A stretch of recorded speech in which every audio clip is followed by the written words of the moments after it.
शनाया अपने मायके चली जाती है और उसे वहां पर देखकर उपासना काफी हैरान रह जाती है। शनाया, तू यहाँ पर, वो भी बोरिया बिस्तर लेकर? अरे क्या हुआ है? अरे माँ, वो ना। फिर शनाया उपासना को सारी बातें बताती है। देख बेटी, जो कुछ भी हुआ है ना, उसमें फिर से गलती तेरी ही है। अरे दामाद जी और क्या करेंगे? अरे तुझे तो ठीक से खर्चा भी करने नहीं आता, तो उन्हें तो तुझे डांटना ही पड़ेगा ना। नहीं माँ, अगर उसे मुझे डांटना ही था तो अकेले में डांटना चाहिए था, लेकिन उसने मुझे सबके सामने डांटकर मेरी इज्जत का फालूदा बना दिया। और आप चाहे कुछ भी कहो माँ, लेकिन मैं वहां उस घर में वापस नहीं जाने वाली। मुझे वहां पर रहना ही नहीं है। तो अब तू यहाँ पर हमेशा के लिए रहने आई है? हाँ माँ, मेरी तो मत मारी गई थी जो मैंने आपके और पापा के फैसले को मानकर शादी की, लेकिन अब से मैं अपना ही दिमाग चलाऊंगी और खुद के फैसले खुद ही लूंगी। अरे ओ महारानी, जैसा तू कह रही है वैसा बिल्कुल नहीं होने वाला, क्योंकि मैं तुझे यहाँ पर रहने ही नहीं दूंगी। अरे मुझे भी मेरी इज्जत प्यारी है, तुझे यहाँ पे रखकर मेरी इज्जत की धज्जियां थोड़ी ना उड़ाऊंगी मैं। क्या? हाँ, अरे तुझे जैसे अपनी इज्जत की पड़ी है, वैसे ही मुझे भी अपनी इज्जत की पड़ी है। अरे तू यहाँ पर थोड़े दिनों के लिए रहने आ जाती तो वो कोई और बात होती, लेकिन अगर तू यहाँ पर हमेशा के लिए रहेगी तो अड़ोस पड़ोस के लोग क्या बोलेंगे? उन्हें तो बातें बनाने का मौका ही मिल जाएगा। ना बाबा ना, तू यहाँ पर नहीं रहेगी मतलब नहीं रहेगी। पर माँ, अरे इतनी भी बुज़दिल मत बनिए, रहने दो ना मुझे यहाँ पर। अब आपने भी मुझे घर में नहीं लिया तो मैं कहाँ पर जाऊंगी माँ? अपने ससुराल। अरे हम लोग क्या पागल नहीं है? हमने अच्छे से देख परख कर तेरी शादी कराई है। झोपड़ी में तो नहीं रहता ना वो, दाल पानी तो नहीं खाती ना।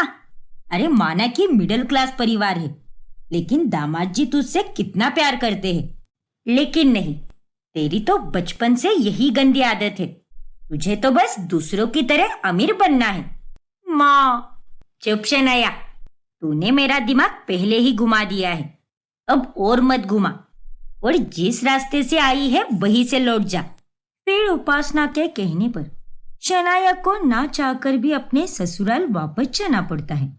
तभी आ गई ना अकल ठिकाने। अरे इसीलिए कहती हूँ, जो है उसी का शुक्र मना।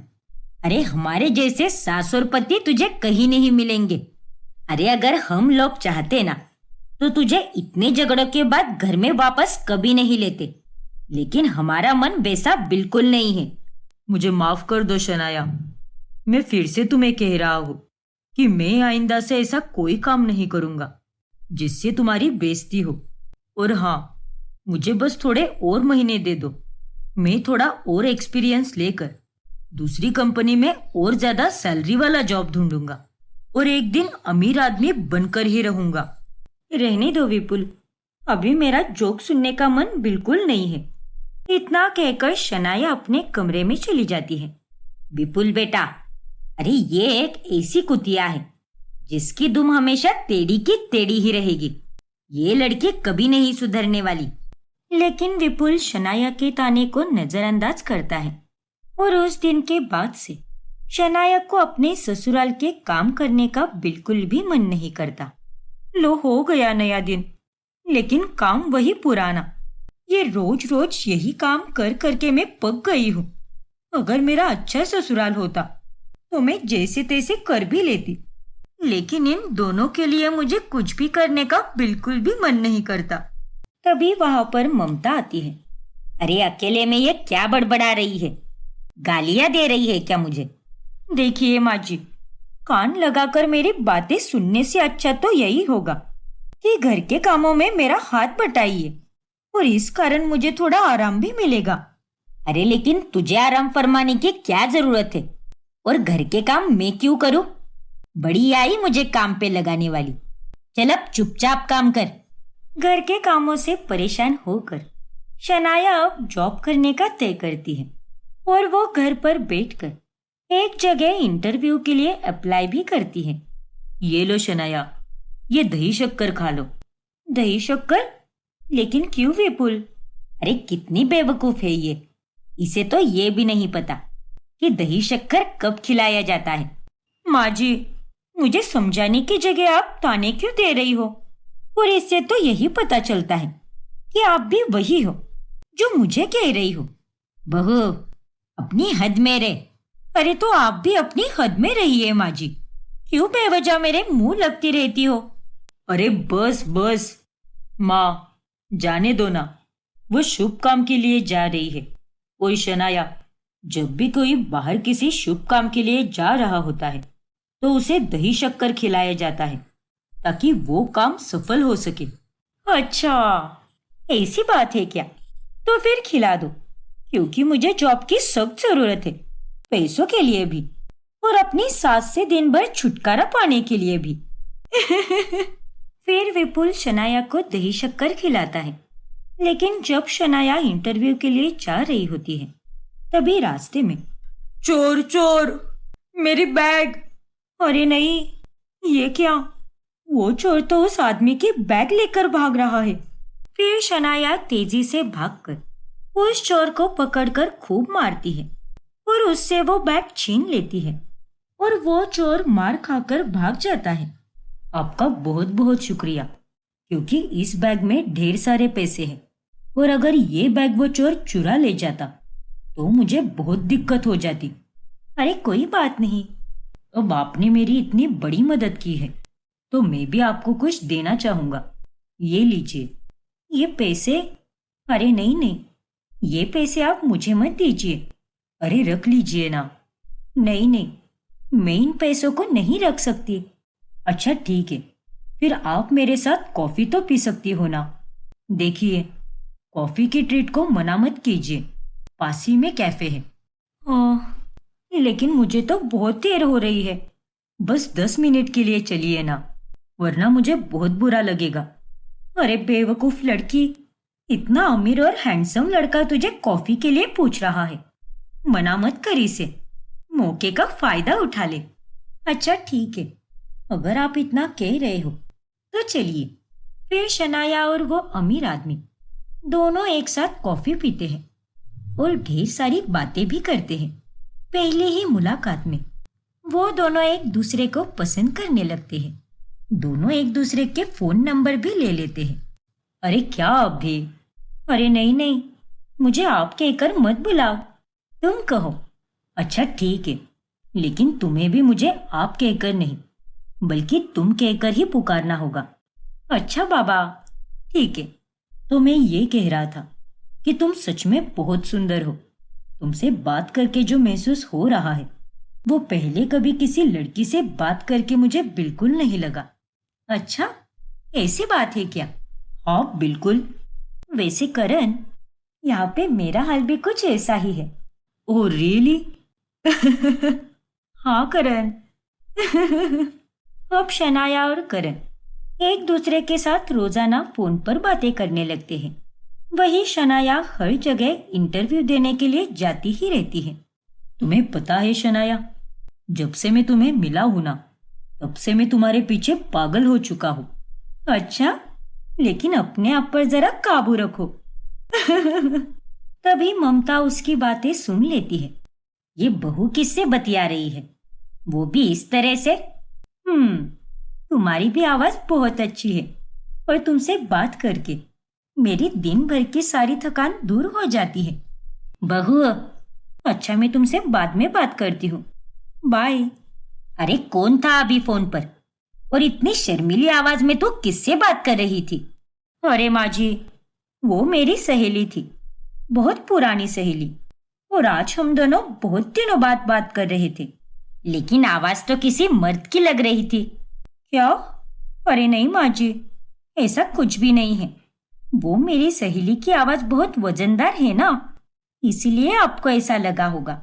अच्छा, ऐसी बात है क्या? हाँ माँ जी। अच्छा ठीक है, लेकिन अब अगर तेरा यहाँ पे टाइम पास करके हो गया हो तो चल शाम के खाने की तैयारी करने लग जा। कोई बाहर वाला आकर खाना नहीं बनाने वाला। तू यहाँ पर घंटों तक गप्पे मारती रहेगी अपनी सहेली के साथ और हमें देर से खाना देगी। अरे हाँ माँ जी, मैं अभी बनाने ही जा रही हूँ, अब ज्यादा मत सुनाइए। अरे तो फिर काम भी वैसे ही किया करना जिसके चलते मैं तुझे सुनाऊं ही ना। फिर शनाया जाकर खाना बनाने लगती है और तभी उसके दिमाग में एक ख्याल आता है, वैसे करण तो मेरे पीछे एकदम लट्टू हो गया है, उसके साथ चक्कर चलाकर मैं अच्छे खासे पैसे भी ले सकती हूँ। काश मैं सिंगल होती तो मैं अभी उससे शादी कर लेती।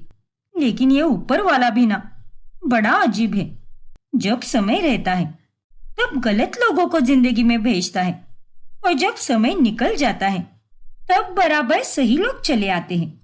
शनाया को बस करण के पैसों से मतलब रहता है, लेकिन करण के दिल में गुजरते दिनों के साथ शनाया के लिए प्यार बढ़ने लगता है और एक दिन वो उससे अपने प्यार का इजहार कर देता है। I love you Shanaya. मैंने आज से पहले कभी किसी से इतना प्यार ही नहीं किया, क्योंकि तुम्हारे आने से मेरी जिंदगी में अलग ही रौनक छा गई है। क्या तुम मुझसे शादी करोगी? हाँ। अरे क्या हुआ? शादी का नाम सुनकर इतना चौंक क्यों गई तुम? तुम्हें मैं अच्छा नहीं लगता क्या? अगर ऐसी बात है तो ठीक है, मैं तुम पर कोई जबरदस्ती नहीं करूंगा। अरे नहीं करण, ऐसी कोई बात नहीं है, मुझे भी तुम बहुत पसंद हो। मेरा मतलब मुझे भी तुमसे धीरे धीरे प्यार होने लगा है। लेकिन क्या जान, जब तुम राजी और मैं भी राजी तो फिर तुम्हें किस बात की फिक्र है? और मुझे पता है तुम्हारे माँ पापा भी मुझे स्वीकार कर ही लेंगे। हे भगवान, अब मैं क्या करूं? मेरे दिमाग की बत्ती ही गुल हो गई है। ये किस मुश्किल में फंस गई मैं। इसे तो मैं मना भी नहीं कर सकती और अपने पहले पति को भी नहीं छोड़ सकती। क्या हुआ शनाया, तुम चुप क्यों हो? करण, मैं अनाथ हूँ।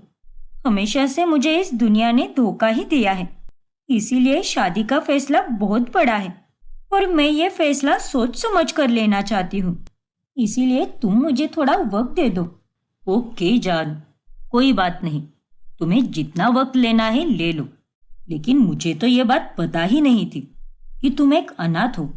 हाँ करण, मेरे माँ पापा मुझे बचपन में इस दुनिया से छोड़कर चले गए और उसके बाद तो मैं अनाथ आश्रम में ही रहने लगी। ओह, ऐसा है क्या? हाँ करण, देखो बेबी, अब मैं चलती हूँ, मुझे बहुत काम है। ठीक है शनाया, चलो मैं तुम्हें ड्रॉप कर देता हूँ। अरे नहीं करण, मैं चली जाऊंगी। शुक्रिया। फिर शनाया वहां से चली जाती है और वो पूरी रात उस बारे में ही सोचती है और तब जाकर उसके दिमाग में एक सुझाव आता है। मुझे तो हमेशा से ही एक अमीर पति चाहिए था और अब तो मुझे किस्मत भी अमीर पति दे रही है, तो मैं ये मौका बिल्कुल नहीं छोड़ूंगी और इसीलिए मैं करण से शादी जरूर करूंगी। फिर शनाया करण को शादी के लिए हाँ बोलती है और ये खबर सुनकर करण की खुशी का कोई ठिकाना नहीं रहता। अरे वाह, शुक्रिया शनाया, तुम सोच भी नहीं सकती कि मैं ये खबर सुनकर कितना खुश हुआ हूँ। लेकिन करण, मेरी एक शर्त है। शर्त? कैसी शर्त? मैं शादी के बाद भी काम करूंगी और तुम मुझे काम करने से कभी नहीं रोकोगे। लेकिन शनाया, मैं इतना अमीर हूं तो तुम्हें काम करने की क्या जरूरत है? तुम आराम से बैठकर अपनी लाइफ जी सकती हो ना। हाँ करण, वो तो मैं जानती हूँ, लेकिन मुझे इंडिपेंडेंट रहना है, अपने पैरों पर खड़े रहना है, अपने करियर को सेट करना है। इसीलिए मैं जॉब नहीं छोड़ूंगी। मेरी हमेशा नाइट शिफ्ट रहती है, लेकिन तुम्हें इससे कोई दिक्कत नहीं होनी चाहिए, और अगर है तो फिर मैं ऐसे आदमी के साथ नहीं रह सकती, क्योंकि वो आदमी मेरी इच्छा और सपनों को समझ ही नहीं सकता। लेकिन शनाया, अच्छा ठीक है, अगर तुम्हारी खुशियां अपने सपनों को साकार करने में ही है तो मैं तुम्हें बिल्कुल नहीं रोकूंगा। तुम शादी के बाद भी जॉब कर सकती हो, मुझे उससे कोई प्रॉब्लम नहीं है। शुक्रिया करण, लव यू टू स्वीटहार्ट। इस तरह से करण शनाया के झूठ में फंस जाता है और वो दोनों शादी भी कर लेते हैं। अब आगे क्या होगा? शनाया अपने दो पतियों को कैसे संभालेगी? जानने के लिए हमारा अगला एपिसोड देखना ना भूलें। और अगर आपने हमारा चैनल अभी तक सब्सक्राइब नहीं किया है तो अभी सब्सक्राइब कीजिए और बेल आइकॉन दबाना ना भूलें। नहीं माँ जी, ये वीडियो मेरी है ही नहीं, यकीन कीजिए मेरा। अरे ऐसे कैसे हो सकता है? ये देखो, इस वीडियो को गौर से देखो, इसमें तो तुम ही हो। नहीं जीजी, ये मेरी वीडियो हो ही नहीं सकती। ये झूठ बोल रही है माँ जी। अरे हम क्या अंधे हैं क्या? या फिर हमारे माथे पर बेवकूफ लिखा है? ये तुम्हारी ही वीडियो है, इसीलिए चुपचाप अपनी इस बेशरम हरकत को स्वीकार करो। मयूरा, तुझे तो मैंने एकदम संस्कारी और गुणवान समझा था, लेकिन तू तो इस कांचन से भी गई गुजरी निकली। नाच गाने जैसी गंदी हरकत की है तूने, और वो भी पार्टी में आदमियों के सामने। छी! नहीं माँ जी, मैं कह रही हूँ ना आपसे, प्लीज मेरा विश्वास कीजिए, ये मैं नहीं हूँ। मैं तो आपके और समीर जी के बगैर कहीं जाती भी नहीं हूँ, तो मैं भला ये कैसे हो सकती हूँ? हाँ माँ, मयूरा हमारे सिवा कहीं भी नहीं जाती, और ये दिन भर तो घर में ही रहती है, वो भी आपकी नजरों के सामने। आप दोनों ये कैसी बेतुकी बातें कर रहे हो? देवर जी, अगर ये अभी की वीडियो नहीं है, तो हो सकता है कि ये शादी के पहले की वीडियो हो। अब किसे पता कि शादी के पहले ये क्या करती थी? नहीं जीजी, मैं सच कह रही हूँ। ये वीडियो ना तो पुरानी है और ना ही अभी की है, और मैं भला आप सबसे क्यों झूठ बोलूंगी? मुझे तो ये नाच गाना बिल्कुल भी नहीं आता, और मैं तो ये फिल्मी गाने भी नहीं सुनती। हाँ माँ, 3 महीने से ज्यादा हो चुके हैं इस शादी को, और इन 3 महीनों में मुझे आज तक मयूरा में ऐसी कोई कमी नहीं दिखी जो उसके संस्कारों से अलग हो या फिर बुरी हो। और ये बात तो आप भी जानती हो। और माँ, ऐसा भी हो सकता है कि ये सब किसी ने एआई की मदद से किया हो। क्या ऐसा भी होता है क्या? हाँ माँ, आजकल इंटरनेट पर किसी की भी फोटो उठाकर उसे एआई की मदद से वीडियो में बदल सकते हैं, और मुझे तो ऐसा लगता है कि मयूरा के साथ यही हुआ है। हाँ समीर जी, शायद यही हुआ होगा। माँ, मैंने मयूरा और मेरी शादी की फोटो पोस्ट की थी। हो सकता है कि किसी ने उसे उठाकर ये वीडियो बना लिया हो, और जाने अनजाने में ये इतना फेमस हो गया। पर ऐसा कैसे हो सकता है? और कोई मयूरा के साथ ऐसा क्यों करेगा? कांचन भाभी, ये सिर्फ मयूरा का ही केस नहीं है, ऐसे बहुत से साइबर क्राइम हो रहे हैं। एआई का सही उपयोग करने के साथ साथ काफी लोग उसका गलत भी उपयोग करते हैं, और मुझे मयूरा पर पूरा भरोसा है कि ये पहले भी ऐसे नहीं थी और आज भी ऐसा कुछ भी नहीं करेगी। और इस वीडियो में ये मयूरा है ही नहीं। हाँ माँ जी, समीर जी सही कह रहे हैं, मुझ पर यकीन कीजिए, मैं नहीं हूँ इस वीडियो में। नहीं माँ जी, इसकी बात पर भरोसा मत कीजिए, ये 1 नंबर की झूठी है। बस कीजिए भाभी। और कितना घी डालोगे आप आग में? और इतनी क्या नफरत करती हो आप मेरी बीवी से? आखिर आपको इससे इतनी जलन क्यों है? आपको देखकर तो मुझे शक हो रहा है कि ये सारी करामतें आप ही ने की है, या फिर किसी को पैसे देकर किसी से करवाया है, ताकि आप मयूरा को माझी और बाकी लोगों के नजरों में गिरा सको, उसे बुरा साबित कर सको। अरे नहीं देवर जी, ये आप कैसी बातें कर रहे हो? सही तो कह रहा है मेरा बेटा, और मैं भी कोई अंधी या बेअकल नहीं हूँ। ये मयूरा तो दिन रात कहीं जाती भी नहीं, और अगर इसे कहीं जाना हो तो फिर वो मेरे साथ ही जाती है, या फिर मुझसे अनुमति लेती है, और वो भी 10 से 15 मिनट में वापस लौट कर आती है। और अब तो मुझे भी यही लग रहा है कि इसमें ये मयूरा है ही नहीं, पक्का ये काम एआई का ही है। हाँ माँ, लेकिन आप चिंता मत करो, मैं इसके बारे में साइबर क्राइम ब्रांच में कंप्लेन करूंगा, फिर आगे का वो देख लेंगे। शुक्रिया समीर, शुक्रिया माँ जी, मुझ पर इतना भरोसा करने के लिए। ऐसा कैसे हो सकता है? और कोई भला इस तस्वीर को लेकर वीडियो कैसे बना सकता है? ये कोई हीरोइन थोड़ी ना लगती है। और हर वक्त तो ये घर में ही पड़ी रहती है। किसी के साथ इसकी दुश्मनी भी नहीं लगती। वो ना हो, दाल में कुछ ना कुछ काला तो जरूर है। फिर जब श्यामा मोहल्ले में जाती है, तभी वहां की औरतें उसे सुनाने लगती है, क्यों रे श्यामा, बड़ी बुराइयां करती थी ना हमारी बहुओं की, कि हमारी बहू तो ऐसे कपड़े पहनती है, घूमती फिरती है, गप्पे लड़ाती है। तो अब क्या हुआ? तेरी बहू ने तो सरे आम आदमियों के सामने पार्टी में ठुमके लगाए हैं। अरे हमारी बहू है तो जैसे भी हो, लेकिन ठीक ही है। तेरी नचीनिया बहू जैसे बिल्कुल नहीं। हमारी बहुओं को बेशरम कहती थी, अब तेरे घर में तो दो दो बेशरम बहुएं हैं। क्यों? हो गई ना बोलती बंद तेरी। बड़ी डींगे हाँक रही थी ना, और अपनी उस मयूरा बहू की तारीफों के पुल बांध रही थी। अब क्या हुआ? अरे कुछ तो बोल, मुंह में ताला क्यों लग गया तेरे? हाँ? अरे इसकी दोनों बहुएं ने तो इसे कुछ बोलने के लायक ही नहीं छोड़ा। हाँ, ये बात तो तूने एकदम सही कही। श्यामा किसी से भी नजरें नहीं मिला पाती। देख रही है ना माँ जी आप, अरे किस तरह सबके सामने हमारी इज्जत की धज्जियां उड़ चुकी है।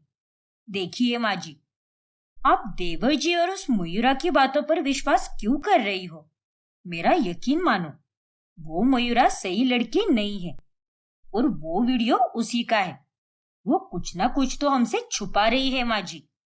कांचन, बंद कर अपना मुंह और बार बार मेरे कान भरना बंद कर दे। अरे मयूरा का स्वभाव तो उसकी आंखों से ही झलकता है। वो तुझसे 100 क्या 1000 गुना अच्छी है, और ये हरकत वो कर ही नहीं सकती। और समीर ने पहले ही कहा है कि वो वीडियो एआई की मदद से बनाया गया है, तो वही सच होगा। अब जा यहाँ से। कांचन को श्यामा पर बहुत गुस्सा आता है। फिर एक रात अचानक से समीर की आंख खुलती है और वो देखता है कि मयूरा उसके बगल में है ही नहीं। मयूरा? ये मयूरा कहाँ चली गई? मयूरा? फिर समीर उसे पूरे कमरे में ढूंढता है, पर वो उसे नहीं मिलती। फिर अगली सुबह, क्या मैं नहीं थी? लेकिन कल रात तो मैं कहीं बाहर गई ही नहीं, और मैं तो दिन में भी बाहर कितनी मुश्किल से निकलती हूँ, तो रात को मैं क्या ही निकलूंगी समीर जी। नहीं मयूरा, तुम कल रात कमरे में थी ही नहीं। मैं बहुत घबरा गया था और मैंने तुम्हारा काफी इंतजार भी किया, लेकिन फिर कब मुझे आंख लग गई मुझे पता ही नहीं चला। ओफो, लगता है मैं तब बाथरूम में गई होंगी। नहीं मयूरा, मैंने तो बाथरूम भी चेक किया था, इनफैक्ट तुम्हें कॉल भी किया, लेकिन तुम्हारा तो फोन भी नहीं लग रहा था। ये कितने बजे की बात है समीर जी? यही कुछ 1:30 बजे की। ओ अच्छा, याद आया अभी। मुझे बड़ी बेचैनी हो रही थी। कुछ देर के लिए मैं दिन में सो गई थी ना, इसीलिए रात में नींद ही नहीं आ रही थी, तो सोचा कि खुली हवा खाने के लिए छत पर चली जाऊं। और इतनी रात गए आपको उठाना मुझे अच्छा नहीं लगा, इसीलिए मैं बिना बताए ही चली गई। माफ करना समीर जी, खामखा आपको मेरी वजह से परेशानी हुई। कोई बात नहीं मयूरा, लेकिन अगली बार ऐसे बिना बताए कहीं मत जाना, ठीक है ना? ठीक है समीर जी, पक्का। ऐसे ही एक रोज जब कांचन और श्यामा बाहर खरीदारी करने जाती है, तभी घर में आने के बाद पड़ोसन इंदु आकर श्यामा से कहती है, अच्छा हुआ श्यामा जो घर पर आ गई तू। अरे जब तू बाहर गई थी ना, तो तेरे घर से बड़े अतरंगी फिल्मों की गाने की आवाज सुनाई दे रही थी। इस बार तेरी बहू नाच गाने की प्रैक्टिस कर रही थी क्या? हाँ? क्या? अरे अब तो मान जा श्यामा, कि उस वीडियो में तेरी छुटकन बहू ही थी। अरे वो तो बस संस्कारी होने का ढोंग कर रही है, तुझे दिखाई नहीं देता क्या? हाँ माँ जी, इंदु काकी बिल्कुल सही कह रही है। फिर श्यामा गुस्सा होकर मयूरा के पास जाती है और उसे इस बारे में पूछती है। नहीं माँ जी, ऐसा कुछ भी नहीं है। मुझे तो टीवी ऑन करने भी नहीं आता और मैंने आपको पहले ही कहा है कि मुझे फिल्मी गाने बिल्कुल पसंद नहीं है। मुझे तो भजन कीर्तन पसंद है और मैं तो बस भक्ति और भाव वाले ही गीत सुनती हूँ। मयूरा, अब फिर से झूठ मत बोल। और इंदु काकी को क्या शौक चढ़ गया है क्या कि वो आकर तुम्हारे बारे में कुछ भी बोले? ऐसी बात नहीं है भाभी, लेकिन जब से मेरा वो झूठा वीडियो वायरल हुआ है तब से हर किसी के दिमाग में मेरी एक डांसर की छवि बन चुकी है। इसीलिए हर कोई मुझ पर शक करता है और झूठा इल्जाम लगाता है और कोई भी एरा गेरा आकर माँ जी को भड़काता रहता है। ये क्या बोल रही है तू? माँ जी, मैं बस अपने काम कर रही थी। मैंने तो टीवी को हाथ भी नहीं लगाया। इंदु काकी ने कहीं और से उन गानों की आवाज सुनी होगी और उस वीडियो के कारण उन्होंने बिना कुछ सोचे समझे मुझ पर झूठा इल्जाम लगाया। लेकिन माँ जी, आपको मुझ पर भरोसा है ना? हाँ मयूरा, मुझे तुझ पर पूरा भरोसा है और शायद ऐसा ही हुआ होगा। वो इंदु तो बस यही चाहती है कि मैं सबके सामने जलील हो जाऊं और मेरी बदनामी हो जाए। इसीलिए वो औरत कोई मौका नहीं छोड़ती और हर वक्त मुझे निशाने पर धरती है। लेकिन माँ जी, इंदु काकी की भी इसमें कोई गलती नहीं है। अब हर किसी की नजर में मैं एक प्रकार से गलत ही साबित हो चुकी हूँ। हम बस घर के लोग ही जानते हैं कि वो वीडियो झूठा और फर्जी है, लेकिन बाहर के लोग तो उसे सच ही मानेंगे ना। हाँ बहू, वो बात भी सही है। इस तरह श्यामा मयूरा को समझ कर लेती है और एक बार फिर से कांचन का माथा गर्म हो जाता है। ये मयूरा ने माँ जी की आंखों पर अपने संस्कारी बर्ताव की ऐसी पट्टी बांध के रखी है ना कि पूछो ही मत। क्या सच है क्या झूठ, ये तो अब राम ही जाने। फिर एक दिन जब श्यामा मयूरा के मायके के इलाके में जाती है तभी, चलो अब यहाँ इस इलाके में आ ही गई हो तो मयूरा की मामी ललिता बहन से भी मिल लेती हो। बड़े दिन हो गए, उनसे कोई मुलाकात नहीं हुई। फिर श्यामा ललिता के घर के डोरबेल बजाती है, लेकिन ललिता ना तो दरवाजा खोलती है और ना ही फोन कॉल का जवाब देती है। बड़ी अजीब बात है, ललिता बहन को क्या हो गया? भगवान करे कि सब ठीक हो। फिर घर आने के बाद वो ये सारी बातें मयूरा को बताती है। हाँ मयूरा, उन्होंने दरवाजा ही नहीं खोला और तो और मैंने उन्हें कॉल भी किया, लेकिन उन्होंने तो उसका भी जवाब नहीं दिया। वो एक बार उनकी खबर ले ले कि वहां पर सब कुछ ठीक है या नहीं। हाँ माँ जी, मेरी अभी अभी बात हुई उनसे। वो कह रही थी कि वो दवाइयाँ खाकर सो गई थी और उनकी दवाइयाँ काफी स्ट्रांग है, इसीलिए उन्हें ऐसी नींद आती है कि वो उठ ही नहीं पाती। अच्छा, ऐसी बात है क्या? तो फिर ठीक है, मुझे तो बस उनकी चिंता हो रही थी। नहीं नहीं माँ जी, चिंता करने जैसी कोई बात नहीं है और मामी जी ने ये भी कहा है कि वो आपको थोड़ी ही देर में कॉल करेगी। ठीक है मयूरा। फिर एक शाम जब श्यामा मंदिर गई होती है तभी मयूरा घर के आंगन में किसी से फोन पर बात कर रही होती है और उसकी सारी बातें कांचन सुन लेती है। तुम्हें एक बार कही हुई बात समझ नहीं आती क्या? कितनी बार कहा है तुमसे कि मुझे फोन मत किया करो, मैं करूंगी तुम्हें याद से फोन। अच्छा चलो बाय। हे भगवान, ये मोहतरमा किससे बतिया रही थी? मुझे तो लगा कि दाल में कुछ तो काला है, लेकिन इसकी बातें सुनकर तो ऐसा लग रहा है कि इसकी तो पूरी दाल ही काली है। ये मयूरा की बच्ची तो पूरे राजों से घिरी हुई है। तभी वहां पर समीर आता है। अरे मयूरा, किससे बात कर रही थी? हाँ, वो मैं अपनी सहेली से बात कर रही थी। एक नंबर की पागल है, एकदम पगली सी है, कभी भी फोन करती है मुझे मैं तो अभी उसे ही समझा रही थी कि अपना काम निपटा कर मैं बाद में कॉल करूंगी उसे। अच्छा, तो कर लो ना उससे बात। फोन क्यों रख दिया? नहीं समीर जी, मेरे लिए इन सबसे पहले अपने ससुराल के काम आते हैं। माँ जी तो अभी मंदिर से आती ही होगी, पर मुझे शाम का भोग प्रसाद भी बनाना है। माँ जी ने कहा है कि आज शीरे का भोग चढ़ाना है, इसीलिए मुझे अभी उसकी तैयारी करनी होगी। बड़ी आई सहेली से बात करने वाली, मैं अच्छे से जानती हूँ। इसने देवर जी से झूठ ही बोला है। फिर एक रात जब सब सो रहे होते हैं, तभी मयूरा चुपचाप उठकर बाहर चली जाती है। इससे पहले कि मुझे कोई देख ले, मुझे जल्दी से यहाँ से निकलना होगा। फिर मयूरा फटाफट से एक जगह पर पहुंचती है, जहाँ पर उससे मिलने के लिए मास्क पहनकर एक लड़की आती है। भगवान का लाख लाख शुक्र है कि तुम सही समय पर आ गई। आखिर कौन है ये लड़की, जानने के लिए हमारा अगला एपिसोड देखना ना भूलें। और अगर आपने हमारा चैनल सब्सक्राइब नहीं किया है तो अभी सब्सक्राइब कीजिए और बेल आइकॉन दबाना ना भूलें।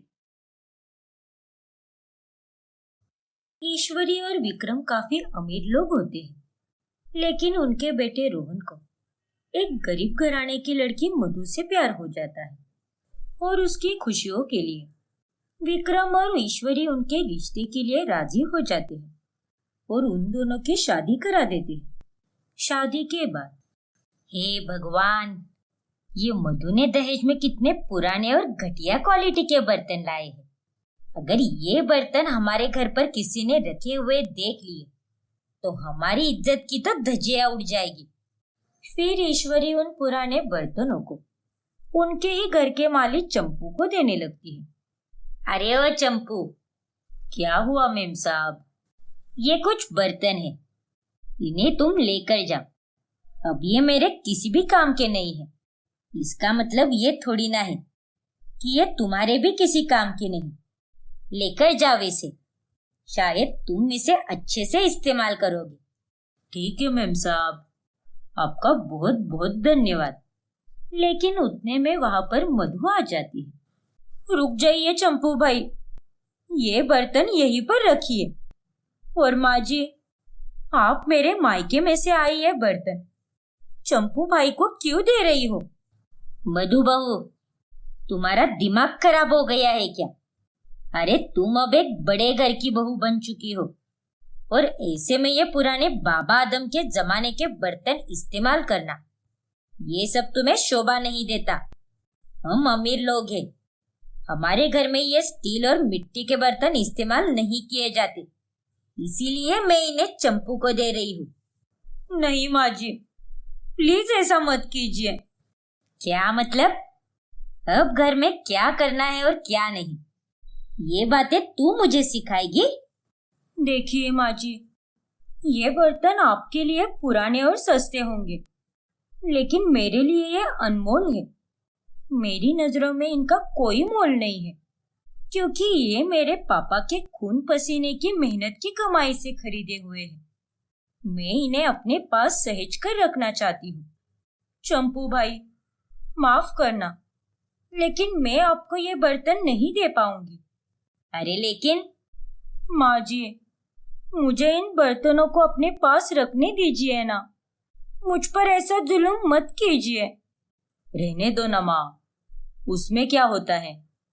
हाँ रोहन की माँ, कोई बात नहीं, रहने दो इन बर्तनों को। ठीक है, अब क्या ही बोलूं मैं, रख लो इन्हें।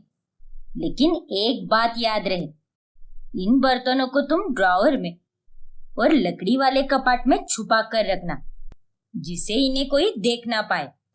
लेकिन माँ जी, ये बर्तन कोई जेवर या पैसे थोड़ी ना है, जिन्हें मैं ड्रॉवर में और कपाट में छुपा कर रखूं। इतना बोलकर मधु उन बर्तनों को वापस अंदर लेकर जाती है और रसोई में ठीक से जगह बनाकर रख देती है। फिर एक दिन ईश्वरी अपनी रसोई में पानी से भरा हुआ मिट्टी का घड़ा देख लेती है और उसे देखकर वो काफी हैरान रह जाती है। अरे ये क्या, ये मिट्टी का घड़ा यहाँ पर किसने रख दिया? जरूर ये काम मधु ने ही किया होगा। मधु, मधु। जी माँ जी, कहिए, आपने बुलाया मुझे?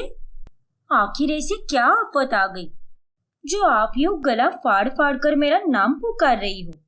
अरे नालायक लड़की, तुमने ये मिट्टी का घड़ा यहाँ पर क्यों रखा है? अगर तुम्हारे भरोसे मैंने ये घर छोड़ दिया तो तुम मेरा यह शीश महल जैसा घर एक दिन झोपड़ी में बदल दोगी। लेकिन माँ जी, गर्मियों के दिन शुरू हो चुके हैं और ऐसे में हमें हमेशा ठंडा ठंडा पानी पीना चाहिए। और इस मिट्टी के घड़े में पानी 24 घंटे ठंडा रहता है और ये हमारी सेहत के लिए भी अच्छा रहता है। इसीलिए मैंने इसे यहाँ पर रखा है। अरे लेकिन हमें इसकी क्या जरूरत है? हमारे घर में फ्रिज तो है ना, उसे क्या बाहर रख दूं क्या मैं? या फिर फ्रिज में अपने कपड़े भरोगी तुम? अरे हमारे पास इतनी महंगी क्वालिटी का रेफ्रिजरेटर है, इसमें पानी अच्छे से ठंडा हो जाता है। तो फिर ये मिट्टी के घड़े की क्या जरूरत है? पर माँ जी, फ्रिज से अच्छा तो ये घड़े वाला ठंडा पानी है। ये हमारी सेहत के लिए भी अच्छा रहता है और इससे बिजली की भी बचत हो जाती है। आपको पता है क्या, गर्मियां आने पर मेरी दादी इस घड़े के पानी से ही शरबत बनाया करती थी। बहुत स्वादिष्ट लगता था वो। चुप रहो मधु बहू। अरे हमारे इतने बुरे दिन भी नहीं आए हैं जो हम ये बिजली की बचत के बारे में सोचते बैठे। भगवान ने हमें इतना सब कुछ दिया है तो उसका सुख तो लेना ही चाहिए। और तुम अभी के अभी ये सारे पुराने और चीप बर्तन को उठाओ और इन्हें अपने कमरे में लेकर जाओ। क्या? हाँ, सही सुना तुमने, क्योंकि मैं नहीं चाहती कि कल को अगर कोई मेहमान आए और वो रसोई में रखे हुए सारे लो क्लास वाले बर्तन देख ले। इसीलिए जाओ और अपने कमरे में ही अलग से रसोई बनाओ और इन बर्तनों को वहीं पर सजा कर रखो। लेकिन ये बर्तन इस रसोई से बाहर जाने चाहिए, बाकी मुझे कुछ नहीं पता। लेकिन माँ जी, अब मैं इन बर्तनों को मेरे कमरे में कहाँ पर रखूंगी? अब इतनी भी निर्दयी मत होइए ना। होना पड़ेगा बहू, क्योंकि तू मेरी एक भी बात नहीं मानती, इसीलिए मैं ये कदम उठा रही हूँ। फिर मधु को ना चाहते हुए भी उन बर्तनों को अपने कमरे में ही रखना पड़ता है। फिर एक दिन ईश्वरी की सहेली रोमिला उनके घर पर आती है। अरे वाह ईश्वरी, तुम्हारे घर के बर्तन तो वाकई में बहुत सुंदर है और तुम ज्यादातर तांबे, पीतल और नॉनस्टिक वाले बर्तन ही इस्तेमाल करती हो। मैंने सुना है कि ये बहुत महंगे आते हैं, सच है क्या? हाँ रोमिला, महंगे तो है, लेकिन हमें तो अब इन्हीं की आदत हो गई है। तांबे के बर्तनों में खाना बनाने से और उसके गिलास में पानी पीने से स्वास्थ्य भी अच्छा रहता है। हमारे घर में तो हर एक चीज एकदम हाई क्वालिटी वाली है, एक भी पुराना और गंदी क्वालिटी वाला बर्तन नहीं है। सबके सब बर्तन एकदम महंगे और अच्छी क्वालिटी वाले हैं। वाह, क्या बात है ईश्वरी। तभी अचानक से उन्हें मधु की चिल्लाने की आवाज आती है। हे भगवान, अब इसे क्या हो गया? ईश्वरी फौरन मधु के कमरे की तरफ दौड़ती जाती है और उसके पीछे पीछे रोमिला भी दौड़ती है। और जब वो दोनों उसके कमरे में पहुंचते हैं तब मधु अपने कमरे के बेड पर चढ़कर चिल्ला रही होती है। माँ जी, वो देखिए, वहाँ पर कॉकरोच है, वहाँ पर। बचा लीजिए मुझे माँ जी, मुझे कॉकरोच से बहुत डर लगता है। अरे बेवकूफ लड़की, इस छोटे से कॉकरोच से घबरा गई तू? कुछ नहीं हो सकता तेरा। फिर ईश्वरी उस कॉकरोच को वहां से भगा देती है। लेकिन तभी रोमिला की नजर मधु के कमरे में रखे हुए उन बर्तनों पर जाती है। अरे ये क्या ईश्वरी, तेरी बहू के कमरे में ये बर्तन क्यों है? इसने यहाँ पर अपनी अलग से रसोई बनाई है क्या? लेकिन ये बर्तन ये तो एकदम गरीबों वाले हैं। कितने डाउन मार्केट और पुराने टाइम के बर्तन हैं ये। इतने अमीर घर में इतने सस्ते बर्तन। क्या ईश्वरी, अब मैं समझ गई। तू बस मेहमानों को महंगे बर्तनों में परोसती है, लेकिन असल में तू भी सस्ते बर्तन यूज करती है। क्यों? सही कहा ना मैंने? नहीं रोमिला, ऐसा कुछ भी नहीं है। मेरे घर के सारे बर्तन हाई क्वालिटी वाले हैं, लेकिन ये मेरी पागल खाने वाली गरीब बहू है। ये इसी के घर के बर्तन हैं, इसीलिए इतने सस्ते हैं। अरे बस भी कर ईश्वरी, और कितना झूठ बोलेगी? तेरा सच मेरे सामने आ गया है। रोमिला मधु के कमरे में वो चीप क्वालिटी वाले बर्तन देखकर ईश्वरी का खूब मजाक उड़ाती है और वो बाकी सहेलियों को जाकर सारी बातें बताती है, जिससे ईश्वरी की एक तरह से बेइज्जती हो जाती है और वो इन सब से काफी गुस्सा हो जाती है। देखा मधु, तुम्हें मैंने कहा था कि चुप रहना और मेरी सहेली के सामने अपने फालतू के बर्तन लेकर मत आना, लेकिन नहीं, तुमने तो कसम खा ली है कि अपनी सास की नाक कटवा कर ही रहोगी। क्यों, है ना? नहीं नहीं माँ जी, मैं ऐसी कसम क्यों खाऊंगी? आप जैसा सोच रही हो वैसा बिल्कुल भी नहीं है। अब मैं भी क्या करती भला? कॉकरोच देखकर मेरी चीख निकल गई। माफी चाहती हूँ माँ जी। बंद करो अपना ये नाटक। मैं सब समझती हूँ। ये सब तुम जानबूझकर करती हो। तुमसे और तुम्हारे इन चीप क्वालिटी वाले बर्तनों से मैं तंग आ गई हूँ। ईश्वरी को ही नहीं, बल्कि अब रोहन को भी मधु के उन बर्तनों से दिक्कत होने लगती है। एक दिन जब रोहन अपनी पुरानी फाइल ढूंढ रहा होता है, तभी उसके सर पर अलमारी के ऊपर रखी हुई कढ़ाई गिर जाती है। मेरा सर! हे भगवान, तुम ठीक तो हो ना रोहन? ज्यादा लगी तो नहीं ना? यार मधु, ये सब क्या है? जहां भी देखो सारी जगह तुम्हारे बर्तन पड़े हैं। अरे इतने बड़े खानदान की बहू बनने के बाद भी तुम्हें इन बर्तनों की क्या जरूरत है? दिखता नहीं है क्या तुम्हें? मुझे इन बर्तनों से कितनी दिक्कत हो रही है। अरे जरा कमरे को भी देखो, क्या हाल बना के रखा है इसका। तो तुम क्या चाहते हो रोहन? इन बर्तनों को मैं फेंक दूं क्या?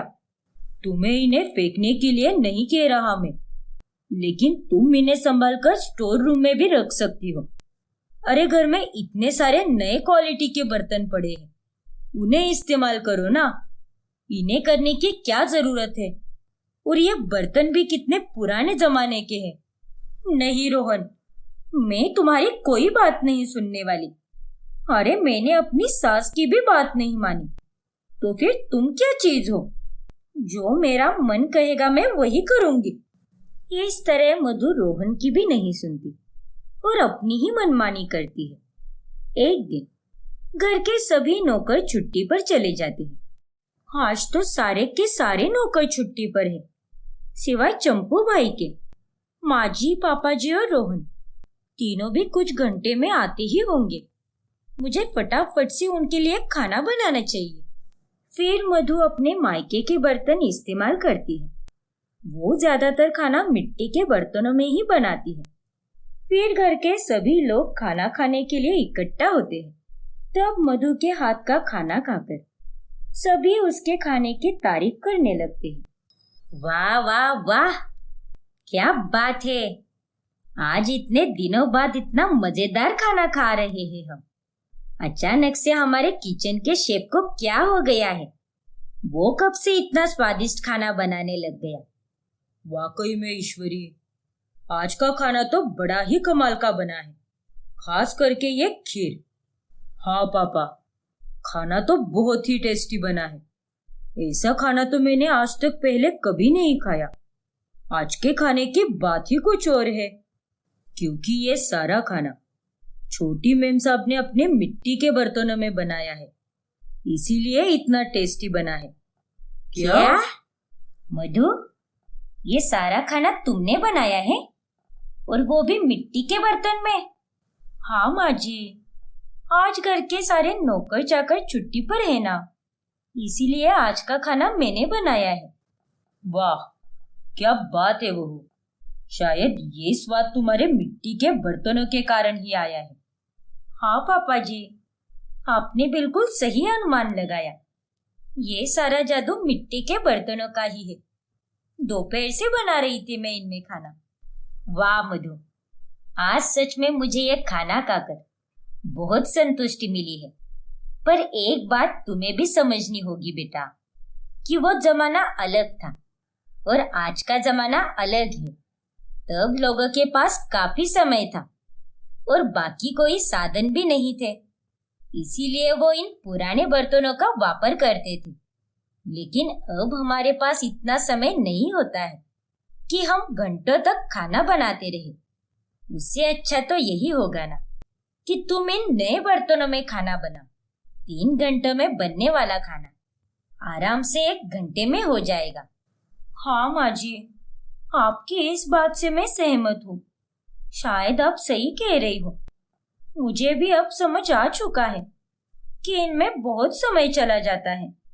आखिर में मधु और ईश्वरी एक दूसरे को समझ ही लेती है, जिसके बाद मधु ससुराल के बर्तन में ही खाना बनाया करती है और अपने पुराने बर्तनों को स्टोर रूम में संभाल कर रखती है।